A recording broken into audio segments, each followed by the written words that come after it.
Olá, um bom dia para você que sintoniza a programação da TV Primavera. Hoje um belo sábado de sol em toda a região sul do estado de Santa Catarina.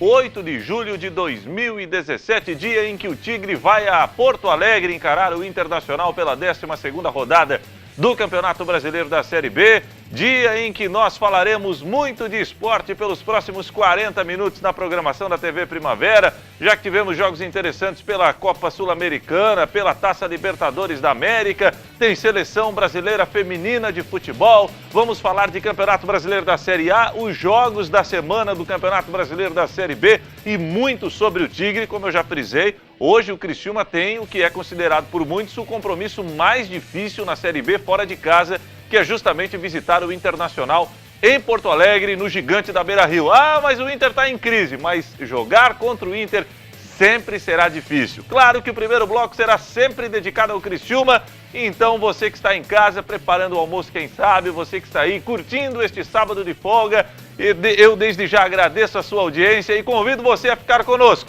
pois está no ar mais uma edição do nosso Esporte em Questão.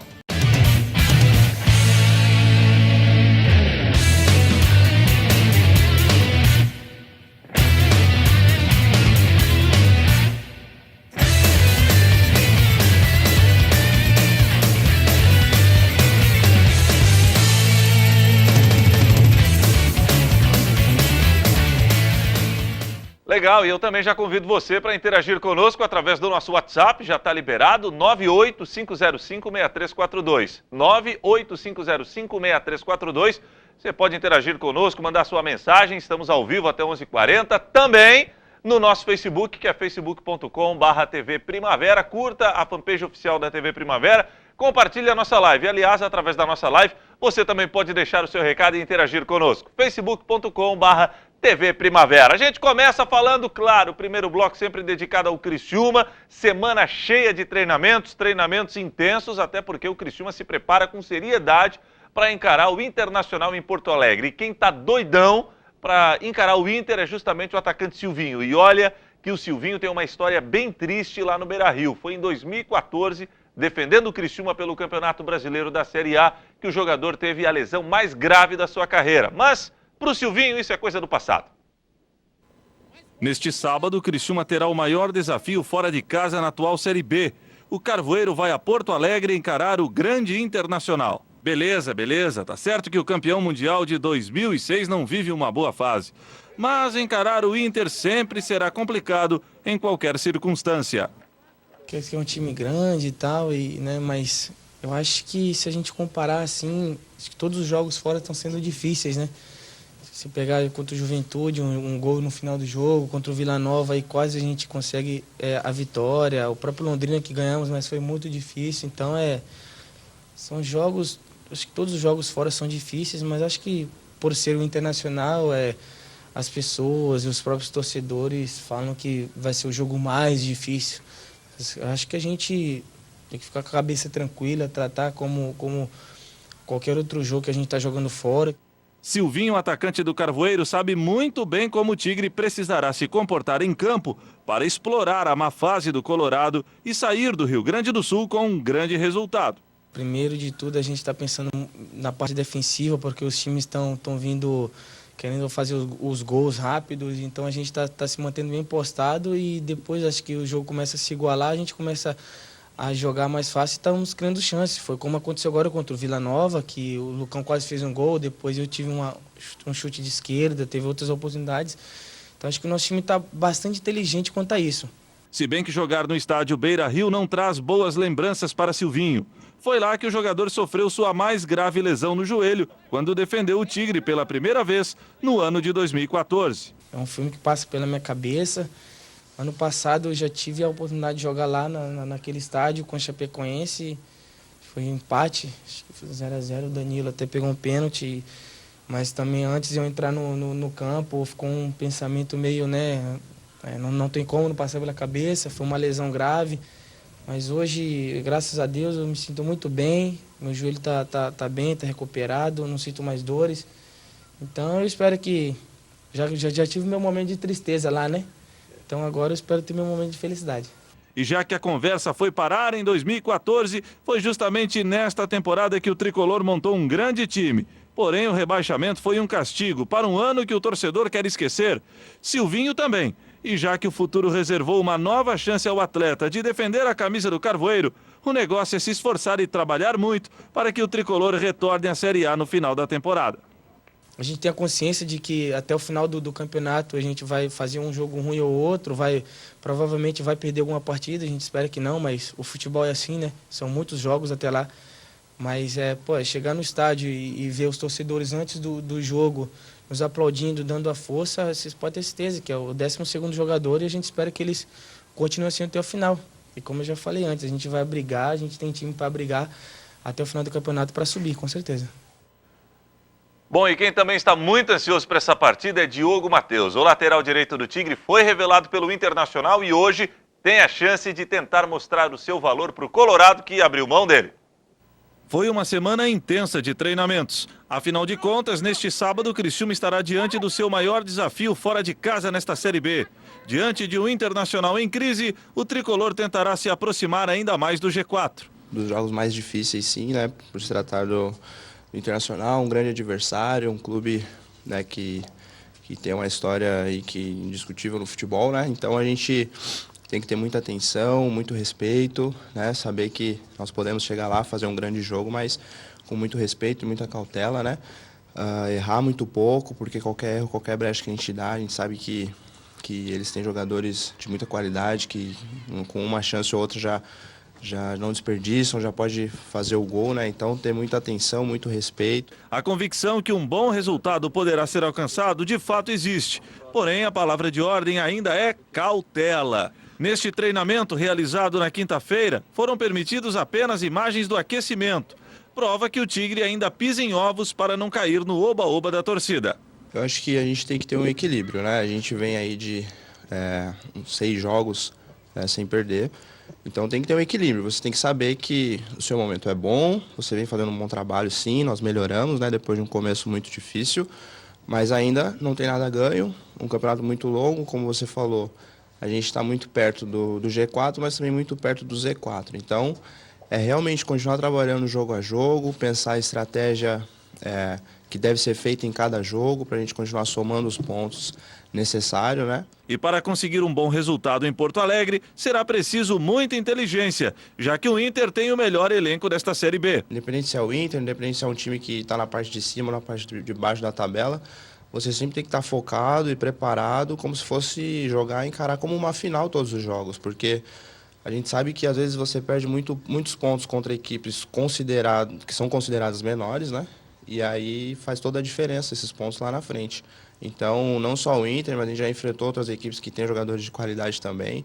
Então, a preparação sempre é para que você não seja surpreendido. E jogar com inteligência requer, inclusive, explorar o nervosismo do adversário, que, em virtude da má fase, vem sendo pressionado pela torcida. Em determinado momento, quando sente que a equipe não está tão bem, existe uma pressão normal, né? Elas querem o resultado, querem que o time jogue bem e tal.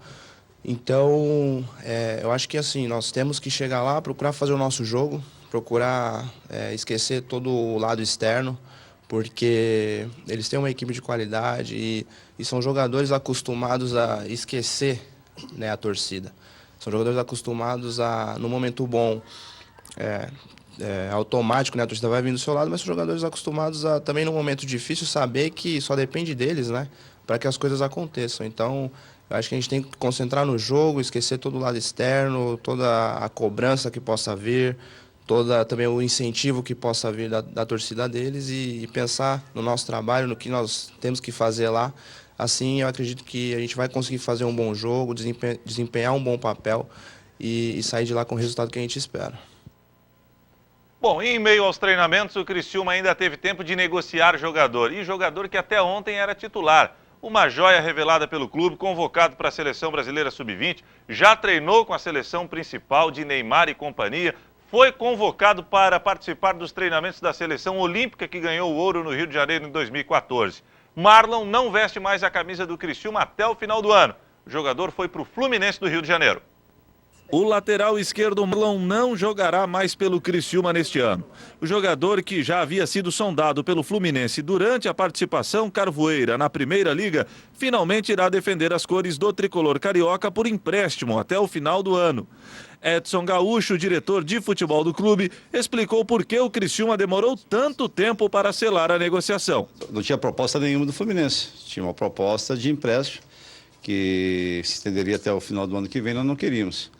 Então agora o Marcelo me ligou ontem à tarde, nós conversei com o presidente e reunimos com aquilo que nos interessava, né, que era o empréstimo até o final do ano, até 31 de dezembro. Chegamos nos valores e assim também dá uma oportunidade para o Marlon e a possibilidade também de uma venda futura. Os valores da negociação não foram divulgados, porém o diretor do Tigre foi enfático em afirmar que nenhum jogador do Fluminense virá para o Criciúma como moeda de troca. Não vem nenhum atleta do Fluminense para o Criciúma, é apenas o empréstimo do Marlon e só. Os valores foram definidos e é importante também porque o Criciúma precisa vender atletas, as dificuldades são grandes de caixa e assim abre espaço também para a gente ter contratar novos atletas que a gente possa realmente suprir alguns que saíram para o Luiz ter uma equipe de mais qualidade. Mas Gaúcho lembrou, apesar de não vir ninguém do Fluminense neste momento, o clube continuará atento ao mercado. Até a 20ª rodada nós temos condições de contratar ou vender atletas, né? Nenhum atleta do Criciúma é negociável, né? O Criciúma é um clube vendedor, não comprador, e sempre de olho em algum atleta que possa vir para cá, mas dentro da filosofia que nós temos implantada, que é uma nova filosofia que o presidente tem nos colocado. Então é isso que nós estamos fazendo. Então o presidente, fizemos a negociação, passei para o presidente, ele aceitou, então está tudo certo. A vontade de ir atuar em um grande clube do futebol brasileiro que está na Série A mexeu com a cabeça do jogador, o que acabou facilitando a negociação. Olha, se você tem o Criciúma e você tem uma oportunidade para o Fluminense, né? É a mesma coisa se você trabalha numa rádio aqui e tem um convite de uma rádio maior da televisão no nível nacional. Automaticamente você vai querer sair. Ele errou num dia, mas pediu desculpa, começou a trabalhar normalmente, porque aqui primeiro é a instituição que é o Criciúma, né? Depois somos nós, diretores, a comissão técnica e atletas. Então, sempre em primeiro lugar a instituição, e isso foi preservado. Beleza. 985056342, esse é o nosso WhatsApp para você participar, interagir conosco, 985056342, ou então você interage conosco através da nossa fanpage, estamos com a live ao vivo no Facebook, facebook.com/TV Primavera. Curta a nossa fanpage e compartilhe a nossa live, facebook.com/TV Primavera. Vamos em frente? Vamos lá, vamos voltar a falar do jogo de hoje, jogo dificílimo contra o Internacional, 4h30 da tarde lá no estádio Beira-Rio. Ontem, o treinador Luiz Carlos Vinck fez o último treinamento a pronto. E o nosso camisa 10, Douglas Moreira, o Dodi, tá querendão, hein? Eu acho que vai ter gol do Dodi hoje à tarde, rapaz. Criciúma vai enfrentar nesse sábado o Internacional e o objetivo é aproveitar essa má fase do adversário para conquistar um bom resultado fora de casa. É um jogo muito difícil, sabemos que a equipe dele é uma excelente equipe, um time grande, ninguém pode negar isso. Estão vivendo um mau momento, mas a gente tem que manter os pés no chão, trabalhamos bem a semana e vamos em busca do nosso resultado positivo lá. A equipe do Inter, todos nós conhecemos a instituição grande que é o Internacional, mas dentro de campo nós temos o respeito pela qualidade que eles têm, né? Mas também nós temos que ter a personalidade e a atitude, que eu venho falando muito, né, de fazer um grande jogo. Nós estamos vivendo um bom momento para que a gente possa manter esse bom momento. As dificuldades serão maiores. Então, nós estamos cientes disso, trabalhamos bem a semana e esperamos fazer um grande jogo. Pontuar fora de casa é uma das principais intenções do Criciúma, mas trazer a vitória pode ser ainda mais especial para a equipe. Seria muito importante. A gente tem pensado jogo a jogo, né? Fazemos um bom jogo, trazemos um bom resultado de Porto Alegre. Com certeza nós vamos ter um grande público aqui contra o Paysandu e contra o Goiás. Então isso também nós estamos, né, trabalhando a cabeça dos atletas. Já mostramos para eles o quanto nós melhoramos, o quanto nós adquirimos nesse pouco tempo o respeito do torcedor, o carinho. Dentro de campo é 11 contra 11. A gente trabalhou bem a semana, o professor trabalhou bem E agora é ir lá focado, fazer o nosso melhor para, se Deus quiser, sair com o resultado positivo. Tigre perde Caio Rangel, mas para o lugar tem Fabinho. E essa deve ser a única modificação que deve acontecer na equipe tricolor. O Caio é um jogador que vinha fazendo bons jogos, né? Na questão tática muito aplicado, na questão de retorno. O Fabinho também é um jogador experiente, já fez isso em outras oportunidades. Tenho certeza que vai fazer um bom jogo, né? A gente procura não lamentar aqueles que não estejam à disposição e enaltecer os que vão para o jogo, né? Eu tenho certeza que nós vamos com um bom grupo e esse grupo vai dar uma boa resposta no sábado. Boa sorte aí para o professor Luiz Carlos Vinck e para os seus comandados no jogo de hoje contra o Internacional de Porto Alegre, 4h30 da tarde, Gigante da Beira-Rio, estádio de Copa do Mundo. Criciúma, meu amigo, vai tentar encostar de vez no G4. Quem sabe uma vitória lá diante do Inter em crise? Sonhar não custa nada. É possível, é possível. Mas a 12ª rodada já começou na terça-feira. Tivemos 2 jogos na terça, mais 3 jogos ontem e a gente confere os gols agora. Na terça-feira jogaram em Belém do Pará, Paysandu e Londrina. O Londrina marcou primeiro com Jonatas Belusso. Londrina 1-0. O Papão empatou com este gol de falta de Ayrton. Porém, Gilmar também de falta deu a vitória para os visitantes. Final Paysandu 1, Londrina 2. Em Natal, o ABC recebeu o Náutico de Pernambuco. Gilmar fez o gol da primeira vitória do Náutico no campeonato. Final ABC de Natal 0, Náutico 1. Ontem em Recife, o Santa Cruz atropelou o Brasil de Pelotas. Derlei fez o primeiro da Cobra Coral. Santa 1-0. João Paulo ampliou a vantagem do Santinha, 2-0. Ricardo Bueno fechou o marcador. Final Santa Cruz 3, Brasil de Pelotas 0.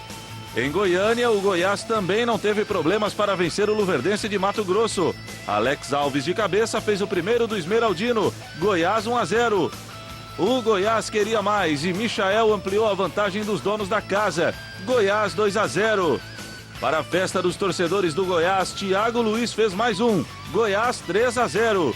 Eduardo fez o gol de honra dos visitantes. Placar final, Goiás 3, Luverdense 1.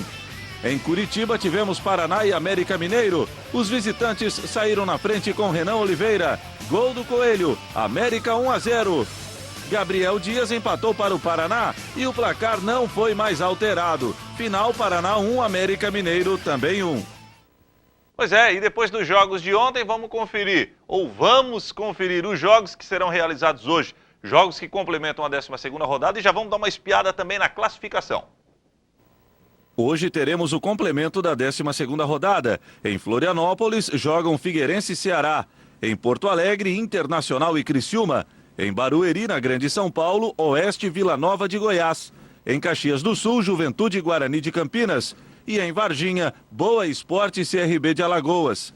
Na Série B, o Guarani de Campinas é o líder com 22 pontos e 7 vitórias. O Juventude é o segundo com 22 pontos e 6 vitórias. O América Mineiro tem 20 e é o terceiro. Na 4ª posição, com 19 pontos, figura o Vila Nova de Goiás. O Santa Cruz é o 5º com 17 pontos, 5 vitórias e saldo positivo de 1 gol. O 6º é o Goiás com 17 pontos, 5 vitórias e saldo negativo de 1 gol. O 7º é o Internacional. O Colorado tem 17 pontos, 4 vitórias e saldo positivo de 5 gols.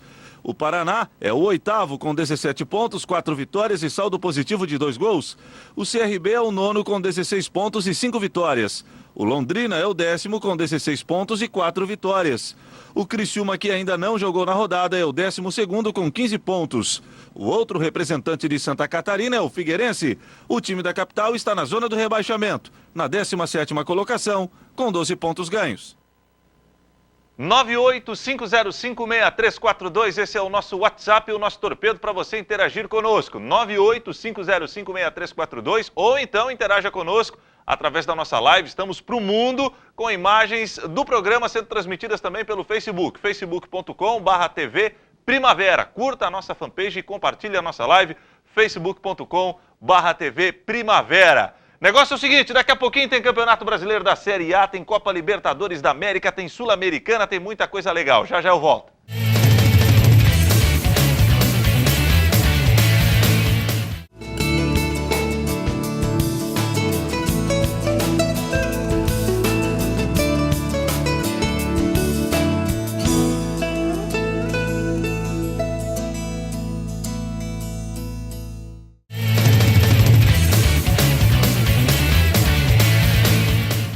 Muito bem, estamos de volta com o nosso Esporte em Questão. 985056342 é o nosso WhatsApp. O Edenir da Quarta Linha já mandou a mensagem dele, dizendo Dali Tigre. O Edenir está confiante na vitória do Tigrão hoje lá em Porto Alegre. Você também pode participar conosco no 985056342. Esse é o nosso WhatsApp e o nosso torpedo. Lembrando que a nossa fanpage também está com a live, facebook.com/TV Primavera. Curta a nossa fanpage, compartilhe a nossa live, facebook.com/TV Primavera. Vamos lá, vamos em frente? Vamos falar então agora de Campeonato Brasileiro da Série A. Semana passada, ou final de semana passada, foi realizado a 11ª rodada do Brasileirão da Primeira Divisão e a gente não perde nada, é gol por gol aqui no Esporte em Questão. No sábado, o Palmeiras bateu o Grêmio com este gol de Machado, que acabou jogando contra o próprio Patrimônio. Gol contra. Final, Palmeiras 1, Grêmio 0. Em Goiânia, jogaram Atlético Goianiense e Santos. Os donos da casa saíram na frente com este gol de pênalti de Andrigo. Atlético de Goiás 1-0. O Peixe empatou com o Thiago Maia. Final, Atlético Goianiense 1, Santos também 1. No domingo, o Flamengo bateu São Paulo. Guerreiro, cobrando falta, fez Fla 1-0. Diego recebeu na área e de primeira mandou o sapato. Final, Flamengo 2, São Paulo 0. Em São Paulo, Corinthians venceu o Botafogo. Jô foi o autor do gol do triunfo do Timão. Final, Corinthians 1, Botafogo 0. Em Belo Horizonte, o clássico mineiro entre Atlético e Cruzeiro. O Cruzeiro pulou na frente com Thiago Neves, Raposa 1-0. O Galo conquistou o empate com Casares cobrando falta, tudo igual, 1-1. Fred, livre de marcação, virou para o Atlético Mineiro, Galo 2-1. Fred de cabeça fechou o marcador, final Atlético Mineiro 3, Cruzeiro 1. Em Salvador, o clássico Bavi entre Vitória e Bahia. A partida foi disputada e o goleiro do Bahia fez defesas monumentais, mas o jogo ficou mesmo empatado em 0-0. No Recife, o Sport bateu o Atlético Paranaense por 1-0. Diego Souza, cobrando pênalti, fez o gol da vitória pernambucana. Final, Sport Recife 1, Atlético Paranaense 0. Em Floripa, tivemos Avaí e Ponte Preta. As duas equipes tentaram um gol, mas os goleiros não permitiram que o placar fosse alterado. Final, Avaí 0, Ponte Preta também 0. Em Curitiba, duelaram Coritiba e Vasco da Gama. Thales de cabeça mandou para as redes. Vasco 1-0. Kleber Gladiador empatou para o Coxa, 1-1. Kleber Gladiador fez de novo para o Coritiba, Coxa 2-1. Mas Wagner decretou direito de igualdade no Paraná. Final, Coritiba 2, Vasco da Gama também 2. Na segunda-feira, no Rio de Janeiro, Fluminense e Chapecoense fecharam a rodada. Richarlison fez o primeiro dos donos da casa, Flu 1-0. Rossi empatou para a Chape, 1-1. Arthur Caíque virou para os catarinenses, Chapecoense 2-1. Pedro, de peito, empatou para o tricolor do Rio, 2-2. Arthur Caíque novamente colocou a Chapecoense em vantagem, Chape 3-2. Mas nos acréscimos, Marcos Júnior deixou tudo igual. Final, Fluminense 3, Chapecoense também 3. Legal. E depois dos gols da 11ª rodada do Campeonato Brasileiro da Série A, vamos conferir os jogos deste final de semana e também a classificação do campeonato. Hoje serão realizados 3 jogos. Em Goiânia, duelam Atlético de Goiás e Vitória. No Rio, o clássico dos milhões entre Vasco e Flamengo. E em São Paulo, o Corinthians pega a Ponte Preta. Amanhã, mais 6 partidas. No Rio, teremos Botafogo e Atlético Mineiro. Em Belo Horizonte, tem Cruzeiro e Palmeiras. Em Salvador, Bahia e Fluminense. Em Santos, o clássico Sansão, entre Santos e São Paulo. E em Porto Alegre, o Grêmio receberá a visita do Avaí. Segunda-feira, Coritiba e Sport Recife fecham a rodada em Curitiba. O Corinthians é o líder com folga da Série A com 29 pontos. O Grêmio tem 22 e é o segundo. O Flamengo com 20 é o terceiro. O Palmeiras tem 19 e é o quarto. Na quinta colocação está o Santos com 17 pontos. O Vasco é o sexto com 16 pontos e 5 vitórias. O Fluminense é o sétimo com 16 pontos, 4 vitórias e saldo positivo de 1 gol. O Atlético Mineiro é o oitavo com 16 pontos, 4 vitórias e saldo positivo de 1 gol. O nono é o Coritiba, com 16 pontos, 4 vitórias e saldo positivo de 1 gol. O que diferencia as equipes na tabela de classificação é o número de gols marcados e sofridos. O Fluminense tem 20 gols marcados e 19 sofridos. O Atlético Mineiro tem 13 gols marcados e 12 sofridos. O Coritiba tem 11 marcados e 10 sofridos. Na 10ª posição está o Botafogo com 15 pontos. A Chapecoense continua se aproximando perigosamente da zona do rebaixamento. A Chape ocupa a 15ª posição com 14 pontos ganhos. O Avaí está na zona do rebaixamento. O Leão da Ilha tem 9 pontos e é o 19º colocado. Deixa eu ouvir aí, vamos ouvir todo mundo aí juntos. A técnica Emily Lima analisando essa primeira derrota da seleção brasileira sob seu comando. Cheguei no vestiário e parabenizei as meninas. O mais importante do resultado final foi a obediência que elas tiveram de 2 dias que nós treinamos. Então, 2 dias treinados e elas conseguiram fazer o que foi proposto, foi muito bom. A gente sabe que a Alemanha está 30 dias treinando, está se preparando para o europeu, que já vai começar em 8, 9 dias. E nós estamos formando a equipe para a nossa Copa América. Eu saio daqui junto com a comissão técnica satisfeita, porque o que me temia na seleção brasileira era a obediência tática. E eu vejo que elas estão entendendo o que a gente quer propor e que está propondo. E o jogo foi o que nós propomos para elas em 2 dias. E isso faz com que a gente saia satisfeito do jogo. Claro, a gente sempre busca a vitória. Mas depois nós tivemos outras chances no 1-1. Foi um escanteio, a PP teve uma chance de fazer um 2-1. E não é fácil a gente criar contra uma Alemanha. Segunda do ranking na FIFA. Nós com uma equipe sub-23, sub-25, 23. E elas me mostraram que elas também podem estar aqui. Então isso para nós é muito bom. A gente quer criar uma seleção competitiva entre elas. Que elas não imaginem que só tem um grupo de 20, 30 meninas. E a gente sabe que a gente pode contar com elas também. Elas enfrentaram de frente, de cabeça erguida, fortes contra uma Alemanha. Então a gente sai muito satisfeito daqui. É claro que a vitória a gente sempre busca, mas foi muito bom. Assim, num balanço geral, acho que elas estão de parabéns. Vamos lá, ainda de Libertadores, quem analisou a vitória do seu time foi o técnico Renato Portaluppi do Grêmio. O Grêmio foi até a Argentina, venceu o Godoy Cruz 1-0, gol aos 43 segundos de jogo e agora traz uma grande vantagem para Porto Alegre. Vamos conferir o que o Renato falou desse jogo. O Grêmio realizou hoje, diante das condições, time argentino, gramado pesado, temperatura baixa, um jogo típico de Libertadores da América. Que avaliação você faz do comportamento do teu time tendo que enfrentar essas características de confronto? Jogo de Libertadores, né? Jogo pegado. Ficava difícil para a gente ver um grande futebol num gramado desse, pesado, molhado. O adversário, principalmente no primeiro tempo, estavam batendo muito. Mas eu acho que o mais importante de tudo foi a valentia da minha equipe. Fizemos o gol logo no início, soubemos controlar a partida. Em alguns momentos a gente diminuiu o ritmo e eles cresceram um pouquinho, mas nada que nos assustasse. Poderíamos ter matado o jogo no final do jogo com alguns contra-ataques. O Sombra me passou que o Grêmio não ganhava aqui há 15 anos na Argentina. Então é mais um mérito do meu grupo. Libertadores se ganha assim, mesmo fora de casa, sendo valente. Acho que o mais importante de tudo, pelas condições do gramado, é a gente levar para Porto Alegre os 3 pontos. Pois é, Renato, eu ia te perguntar justamente com relação a isso. Qual é o tamanho dessa vantagem a ser defendida jogando em Porto Alegre? E se o Grêmio voltou a ser um especialista em mata-matas, porque está encaminhado na Copa do Brasil e hoje, de certa forma, também encaminhou a classificação? É uma competição que eu gosto de jogar bastante, o mata-mata, mas eu volto a elogiar o meu grupo. Toda vantagem que você conseguir, principalmente fora de casa, jogando a segunda em casa, ela é muito bem-vinda.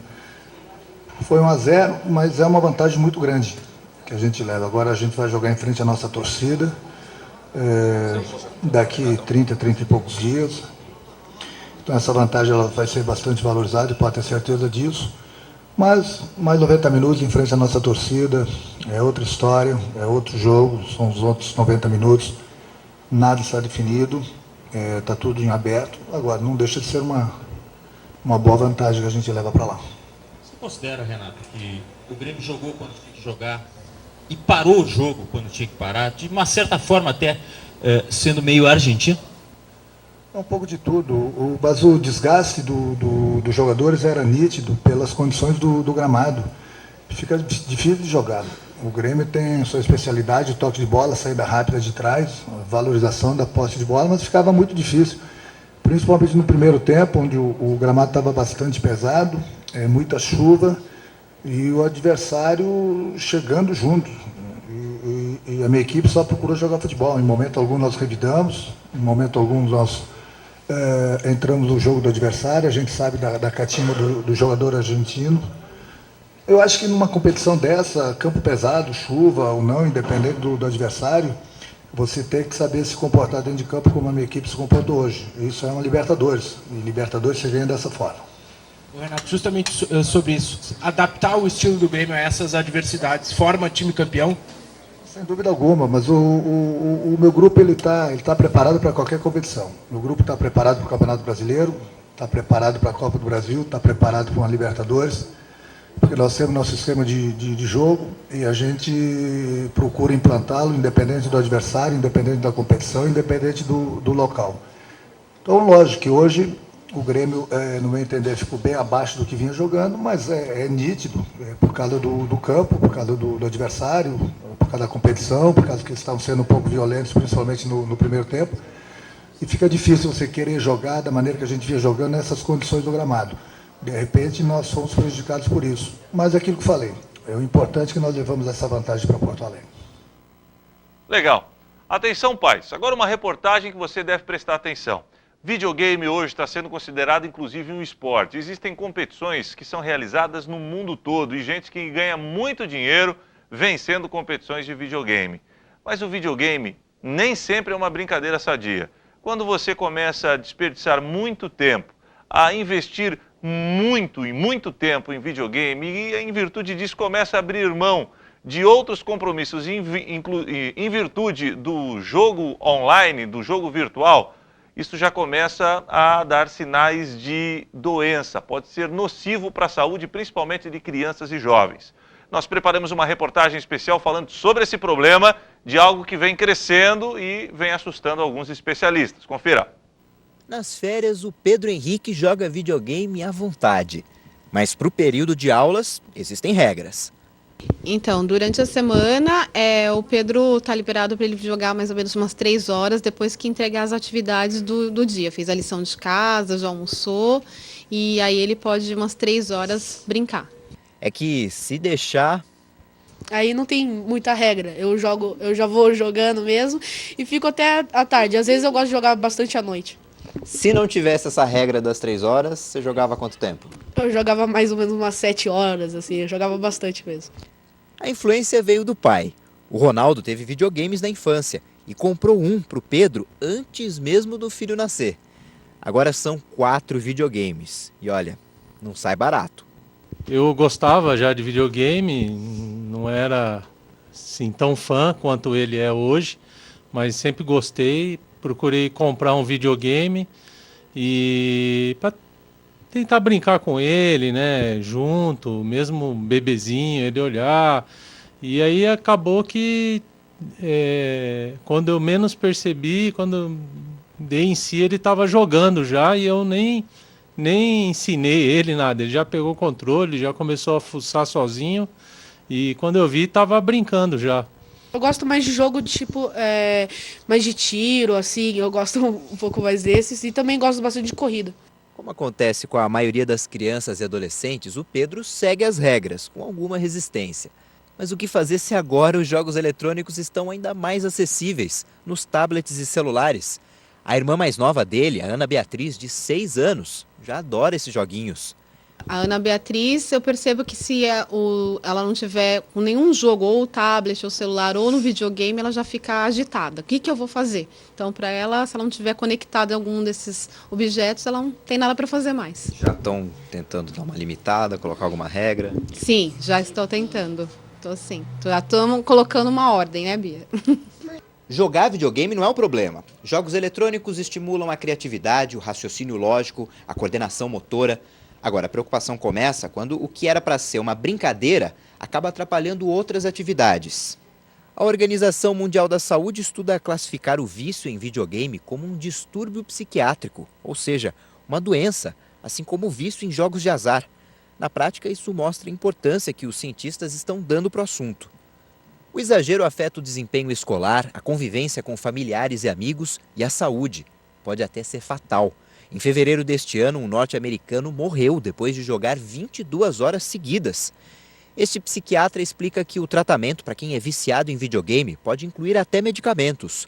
Bom, o tratamento de um vício, cada um tem uma particularidade, mas a base do tratamento medicamentoso, né, existe o tratamento medicamentoso e o tratamento psicoterapêutico. O tratamento medicamentoso é com drogas antidepressivas que agem principalmente na compulsão. Então você trabalha agindo na compulsão, principalmente com drogas antidepressivas. Às vezes tem que usar drogas mais, que a gente chama de neuroléticos, que são drogas mais para reduzir o pensamento da pessoa, e uma psicoterapia. A psicoterapia vai ajudar a descobrir o que é que a pessoa está evitando ao se debruçar assim, desesperadoramente no jogo. Aí vai o alerta para os pais, pessoas próximas e para os próprios gamers. Como perceber que a diversão virou vício? Bom, quando você pensa em jogos eletrônicos, videogames, até as pessoas já começam a falar o vício, né? O vício do jogo. É um vício, e todo vício, ele tem na sua base a questão compulsão. A pessoa é escrava daquela, é refém, né, daquela situação. Então, não é que ela joga porque quer, ela joga porque precisa. É como um alcoólatra, é como o fumante, é como um viciado em crack, ele precisa daquilo. E aí, aquilo leva com que ele deixe de fazer ou desempenhar outras coisas mais importantes na vida. Por exemplo, jovens que se viciam no videogame, passam a noite jogando, perdem aula, não estudam, acabam tendo transtornos de comportamento, transtornos alimentares, por conta do quê? De estarem viciados e ligados e não conseguem se desligar dos jogos. O negócio é sério. E o Esporte em Questão fica por aqui. Voltarei sábado que vem, se Deus assim permitir, com o Esporte em Questão. Na segunda-feira eu volto com o Boletim Primavera, com o Informe Região, e você continua acompanhando a programação da TV Primavera. Obrigado pela audiência, Deus abençoe a todos. Tchau, tchau, galera.